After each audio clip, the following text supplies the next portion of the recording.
अस्सलाम वालेकुम। आज की क्लास के अंदर जो है हम फाइनाइट ऑटोमेटा को ही कंटिन्यू करेंगे। ठीक है, पिछले कुछ क्लासेस के अंदर हमने डिस्कस किया था कि फाइनाइट ऑटोमेटा जो है बेसिकली ये एक लैंग्वेज डिफाइन करने का ग्राफिकल मेथड है। इसमें 5 चीज़ें होती हैं और फाइनाइट ऑटोमेटा की जो है 2 टाइप्स हैं। एक हमारे पास है डिटर्मिनिस्टिक फाइनाइट ऑटोमेटा DFA और एक हमारे पास होती है non deterministic finite automata NFA। DFA को जो है हम काफ़ी डिटेल से पिछले कुछ क्लासेस में देख चुके हैं। आज की क्लास के अंदर जो है हम अपने NFA को शुरू करने जा रहे हैं। तो बेसिकली DFA और NFA के अंदर जो मेन डिफरेंस है वो आपके पास क्या होता है कि DFA ये कहता है, DFA का एक रूल है कि आप एक लेटर को मल्टीपल स्टेट्स के ऊपर एक स्टेट से लेकर नहीं जा सकते हैं, यानी एक ही दफा लेकर जा सकते हैं। मल्टीपल स्टेट के ऊपर आप एक और नहीं लेकर जा सकते। लेकिन NFA के अंदर ये चीज हमें अलाउड होती है कि हम मल्टीपल टाइम्स सेम लेटर को मल्टीपल स्टेट्स के ऊपर लेकर जा सकते हैं। जैसे यहाँ पर हम A को Q1 पे सिर्फ एक ही दफा लेकर जा सकते हैं, लेकिन हम यहाँ पर NFA में Q0 से A को Q1 पे भी ले जा सकते हैं, Q2 पर भी ले जा सकते हैं। यानी A जो है यहाँ से 2 स्टेट्स के ऊपर जा रहा है, तो ये NFA के अंदर हमें अलाउड होता है। इन दोनों का मेन डिफरेंस यही है। ठीक है, तो पिछले क्लासेस के अंदर हमने तकरीबन अपना DFA जो है वो कंप्लीट कर लिया था। ठीक है, और अगर हम आए यहाँ पर, अब हमारा जो है NFA शुरू हो रहा है यहाँ से। तो NFA is basically NFA is actually DFA with different rules for easiness। यानी DFA को मतलब NFA जो है वो आपका DFA ही होता है, लेकिन इसके अंदर कुछ रूल्स बेसिकली चेंज कर दिए जाते हैं ताकि इसको बनाना थोड़ा सा हमारे लिए आसान हो जाए।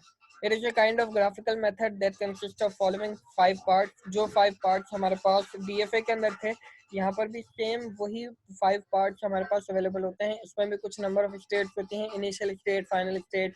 इसमें भी लेटर्स होते हैं, ट्रांजिशंस और मूवमेंट्स वगैरह, सब कुछ वही है। बस इसके जो रूल्स हैं बनाने के वो थोड़े से डिफरेंट है DFA से। ठीक है, ये चीज ध्यान में रखिएगा, NFA जो है वो आपका DFA ही होता है, बस ये थोड़ा सा इसके रूल्स चेंज हो गए। अब वो NFA के रूल्स क्या है कि 1 letter can move to more than 1 state. जैसे अभी मैंने आपको पीछे दिखाया कि एक लेटर जो है वो एक से ज्यादा स्टेट की तरफ मूव कर सकता है। Next state is not determined, यानी अब इसके अंदर ये चीज डिटरमाइंड या ये चीज कंफर्म हमें पता नहीं होती है कि जब हम A को रीड करेंगे तो हम Q1 पे जाएंगे या Q2 के ऊपर जाएंगे। तो NFA के अंदर ये जो चीज है कि नेक्स्ट स्टेट कौन सी आएगी ये हमें डिटरमाइन नहीं होती। लेकिन अगर हम DFA की बात करें तो DFA में ये चीज हमें कंफर्म पता होती है कि अगर हम Q0 से A को रीड करेंगे तो हम हमेशा Q1 के ऊपर ही जाएंगे। NFA के केस में ऐसा नहीं होता। दूसरी चीज, NFA के अंदर डेड स्टेट हमें लगाने की जरूरत नहीं होती है, लेकिन DFA में जहां डेड स्टेट लग सकती है वहां पर डेड स्टेट लगाना लाजमी होता है, अदरवाइज आपका DFA इनकम्प्लीट माना जाएगा, वो आपका कंप्लीट नहीं माना जाएगा। NFA के केस के अंदर आपको डेड स्टेट लगाने की कोई जरूरत नहीं है। मैं आपको यहाँ पर एक एग्जांपल भी दिखाता हूँ। जैसे अब ये A+B होल स्टार और आखिर के अंदर है, ये बेसिकली रेगुलर एक्सप्रेशन है, जिसका मतलब ये है कि आपके इससे बनने वाले तमाम के तमाम स्ट्रिंग्स जो हैं A के ऊपर ही जाकर एंड हो। तो इस पर्टिकुलर रेगुलर एक्सप्रेशन के लिए जब आप NFA बनाएंगे तो वो कुछ इस तरह आप बना सकते हैं। देखें, बहुत ही सिंपल सा मतलब हमारे पास जो है NFA बना हुआ है। इसके अंदर क्या हो रहा है इसको हम DFA में भी बना चुके हैं, आप पिछली वीडियोस को फॉलो अप कर सकते हैं।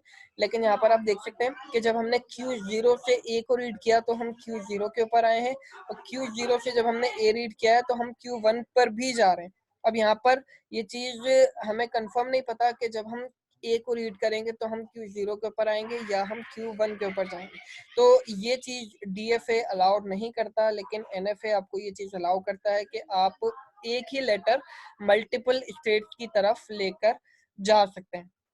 प्लस इसमें डेड स्टेट की हमें कोई जरूरत नहीं होती। इसका थर्ड रूल हमें ये कहता है कि can move to other state without any input. यानी हम जैसे फॉर एग्जांपल Q0 से Q1 की तरफ जा रहे हैं तो हमें A को रीड आउट करना पड़ रहा है, लेकिन NFA आपको इस चीज का भी इख्तियार देता है कि आप यहाँ पर कुछ भी ना पढ़ें, यानी आप यहाँ पर नल स्ट्रिंग को रीड करते हुए Q1 के ऊपर जाएं। जैसे मैं आपको यहाँ पर दिखा देता हूँ।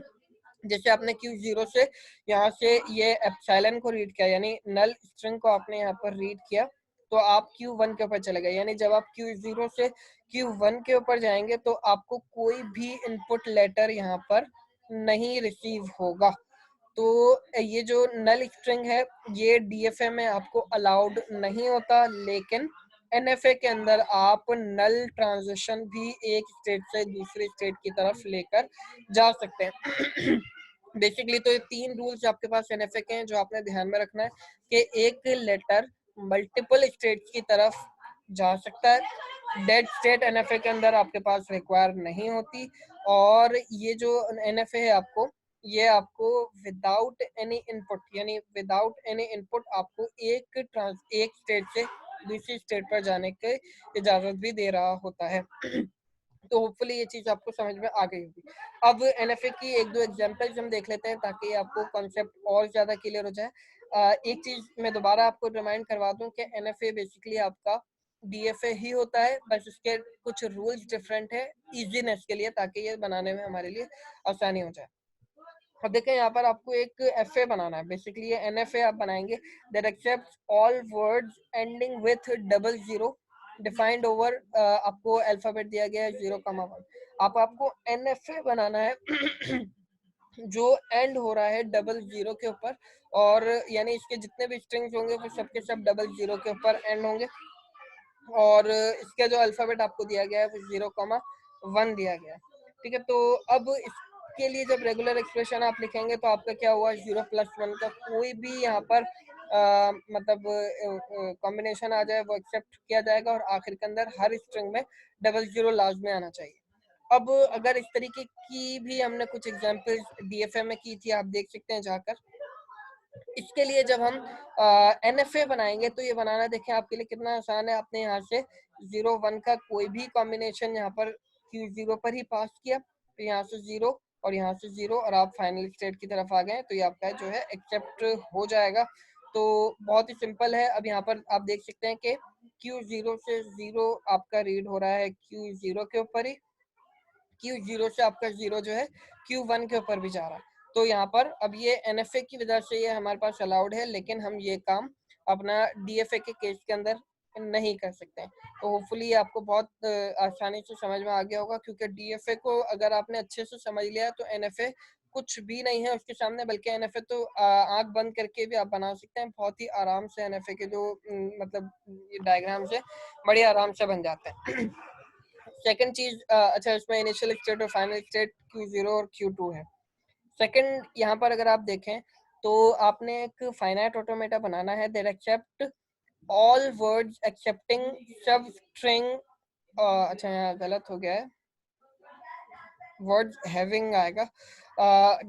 यहाँ पर इसको हम चेंज कर देते हैं अभी हाथ के हाथ, इसको जो है मैं यहाँ से हैविंग कर देते हैं, इसको सेव कर दिया मैंने, ठीक है। और अच्छा, अब यहाँ पर जो है हमें कहा जा रहा है कि आपने एक ऐसा NFA बनाना है जो आपके पास तमाम के तमाम वर्ड्स को एक्सेप्ट करे जिसके अंदर सब स्ट्रिंग AA आ रहा हो, यानी इसके अंदर AA लाजमी आना चाहिए। इससे पहले कुछ भी हो, इसके बाद में कुछ भी हो, इससे कोई फर्क नहीं पड़ता, लेकिन हर स्ट्रिंग के अंदर AA आना लाजमी। यहाँ पर हमारे पास क्या था, लास्ट में 00 आना लाजमी था। यहाँ पर हमें कहा जा रहा है कि सब स्ट्रिंग AA हो, यानी इससे पहले कुछ भी हो सकता है, इसके बाद भी कुछ भी हो सकता है, लेकिन AA लाजमी हो। अल्फाबेट आपको दिया गया है A, B। अब इसकी रेगुलर एक्सप्रेशन बहुत सिंपल है, शुरू में कुछ भी आ गया, आखिर बीच में जो है AA हमने लगाया, और आखिर के अंदर A+B का कोई भी कॉम्बिनेशन। अब इसके लिए जब हम NFA बनाएंगे तो वो किस तरह बनाएंगे, देखें। इस A+B होल स्टार के लिए हमने A+B होल स्टार का यहाँ पर जो है मतलब लूप लगा दिया, यहाँ से A को पास किया, A को यहाँ पर पास किया Q2 पर, और आखिर में A+B का हमने लूप लगा दिया। तो ये इसका जो है DFA तैयार हो गया, सॉरी NFA तैयार हो गया। तो यहाँ पर भी आप देख सकते हैं कि ए जो है मल्टीपल स्टेट की तरफ जा रहा है एनएफए की वजह से। अगर हम यही चीज डीएफए के अंदर बना रहे होते तो ये हमें कभी भी अलाउ नहीं करता कि हम इस तरीके से अपने डीएफए को बनाते। प्लस में आप देख सकते हैं कि यहाँ पर हमने जो है डेड स्टेट का इस्तेमाल नहीं किया है। देखें यहाँ पर भी आप बी रीड कर सकते थे, लेकिन यहाँ पर जब हमने बी को रीड आउट किया तो उसके लिए हमने कोई डेड स्टेट यहाँ पर अलग से स्पेसिफाई नहीं किया क्योंकि एनएफए के अंदर डेड स्टेट बनाने की कोई हमें खास जरूरत होती नहीं है। तो होपफुली आपको एनएफए किस तरह बनाया जाता है, बहुत सिंपल और आराम से एनएफए बन जाता है। तो एनएफए बनाने में आप लोगों को कोई परेशानी नहीं होगी। नेक्स्ट चलते हैं। अब डीएफए और एनएफए के अंदर डिफरेंस हम अलग से देख लेते हैं। तकरीबन चीजें मैं आपको बता चुका हूँ, ये सिर्फ आपको याद दिलाने के लिए कि ये किस तरह काम करता है। ये अलग से मैंने एक स्लाइड बना दी है जिसमें इनके डिफरेंसेस हमने लिखे हुए हैं। तो डीएफए में one letter can not move to more than one state. DFA के अंदर ये हम बहुत दफा डिस्कस कर चुके हैं कि एक लेटर मल्टीपल स्टेट की तरफ मूव नहीं कर सकता। ठीक है, अगर ए आपके पास है तो ए जो है एक स्टेट से दूसरे स्टेट पर एक ही दफा जा सकता है, दो दफा नहीं जा सकता। There is only one output, next state is already determined. हमें पता होता है कि जब हम Q0 से A को रीड करेंगे तो हम Q1 पर ही पहुंचेंगे हर बार। चाहे हम कितनी दफा भी Q0 से A को रीड करें, हम हमेशा Q1 के ऊपर ही पहुंचेंगे। लेकिन NFA के केस में one letter can move to more than one state, next state is not determined. यहाँ पर एक लेटर जो है एक से ज्यादा स्टेट की तरफ मूव कर सकता है और नेक्स्ट स्टेट जो है हमें डिटरमाइन नहीं होती। जैसे यहाँ पर ए जो है Q0 पे भी जा रहा है और ए जो है Q1 पे भी जा रहा है। अब जब हम यहाँ से Q0 से ए को रीड करेंगे तो हम ये डिटरमाइन नहीं कर सकते हैं कि हम किस स्टेट की तरफ पहुंचेंगे। मे बी हम Q0 पर ही दोबारा आ जाए या मे बी हम Q1 की तरफ मूव कर जाए। ठीक है, तो होपफुली आपको समझ में आ गया होगा। प्लस में यहाँ पर आप देख सकते हैं सेम चीज को यहाँ पर एक डायग्राम की मदद से समझाया गया है कि यही सेम रेगुलर एक्सप्रेशन है। इसका जब आपने एफए बनाया डीएफए को यूज करते हुए तो आपके पास कुछ इस तरीके की चीज बनी, और सेम रेगुलर एक्सप्रेशन का एनएफए जब आपने बनाया तो वो कुछ इस शेप के अंदर बना। अब आप देख सकते हैं फर्क, दोनों की रेगुलर एक्सप्रेशन सेम है। ये कितना ज्यादा कॉम्प्लेक्स और मुश्किल आपके पास डायग्राम बना है, इसको समझना भी थोड़ा सा ज्यादा मुश्किल है, लेकिन एनएफए बनाना कितना आसान है। आपने सिंपली ए प्लस बी का लूप लगाया और यहाँ पर आपने ए को पास कर दिया डायरेक्टली फाइनल स्टेट की तरफ और ये आपका एक्सेप्ट हो जाएगा। तो होपफुली ये इसको भी हम डिटेल से समझ चुके हैं पिछली वीडियो के अंदर कि ये किस तरह काम करता है, और इसको भी हम समझ चुके हैं अभी कि ये किस तरीके से काम करता है। तो होपफुली अब आपको इसका जो मेन डिफरेंस है वो आपको समझ में आ चुका होगा। डीएफए के अंदर डेड स्टेट लाजमी होती है, जहाँ पर डेड स्टेट की जरूरत है वहाँ पर आपको डेड स्टेट लगाना लाजमी है। लेकिन एनएफए के केस के अंदर dead state is not required, इसके अंदर आपको डेड स्टेट लगाने की कोई जरूरत नहीं है। Sometimes hard to construct as compare to NFA. NFA के मुकाबले में डीएफए को बनाना थोड़ा सा मुश्किल है, थोड़ा सा नहीं काफ़ी ज़्यादा मुश्किल है। और एनएफए जो है easy to construct as compare to DFA, DFA के मुकाबले में एनएफए को कंस्ट्रक्ट करना बहुत ज़्यादा आसान है। तो यहाँ तक होपफुली आपको एनएफए समझ में आ चुका होगा। अब मैं आप लोगों को एक होम असाइनमेंट दे रहा हूँ। आप लोगों को करना ये है कि अभी तक हमने जितने भी डीएफए बनाए, अच्छे खासे हम डीएफए ऑलरेडी बना चुके हैं। आप लोगों ने क्या करना है, कोशिश करके उन डीएफए को एनएफए के अंदर कन्वर्ट करके देखिएगा। जैसे आपके सामने एक ये डीएफए बना हुआ है, इसको जब हम एनएफए में कन्वर्ट करेंगे, यानी आपके पास यहाँ पर खुला इख्तियार है कि आप मल्टीपल स्टेट के ऊपर एक से ज्यादा एक ही लेटर को मल्टीपल स्टेट्स के ऊपर लेकर जा सकते हैं। तो और डेड स्टेट भी आपको लगाने की जरूरत नहीं है, यानी जो एक्स्ट्रा इनपुट आपके पास आ रहे हों उनको आप वैसे ही छोड़ सकते हैं।